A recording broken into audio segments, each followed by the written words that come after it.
হি guys, আজ পুকিকে নিয়ে একটু ঘুরতে বেরিয়েছিলাম। স্বরূপকাঠি বুইল্লাল বাড়ির সামনের রাস্তাটার যা অবস্থা, আমি আর আমার পুকি দেখে তো পুরাই করে উঠলাম। আমরা দুজন এই রাস্তায় এসে গেছি পুরাই ফেসে। মনে হচ্ছে আঁকাবাঁকা কোনো খরস্রোতা নদীর বুকে হেঁটে যাচ্ছি, দুই ধার উঁচু, তার ঢালু, তার পারি আছে অনেক কাদা, আরও আছে অনেক পানি। আচ্ছা, স্বরূপকাঠিবাসী কি সবাই মানুষ নাকি এলিয়েন? মানে এ মানুষ হলে তো তাদের এই রাস্তা দিয়ে হাঁটাচলা করতে সমস্যা হতো আর কি। স্বরূপকাঠির এমন জায়গায় এরকম একটা রাস্তা, আমি বিশ্বাস করি না, আমি বিশ্বাস করি না। যাই হোক, কর্তৃপক্ষকে আমার তরফ থেকে স্যালুট। আসসালামু আলাইকুম বড় ভাই। কর্তৃপক্ষকে এই রাস্তাটা দ্রুত মেরামত করার জন্য আকুল আবেদন জানাচ্ছি।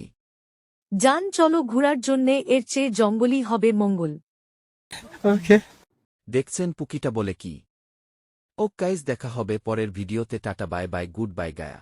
Bye bye ta-ta good bye गया।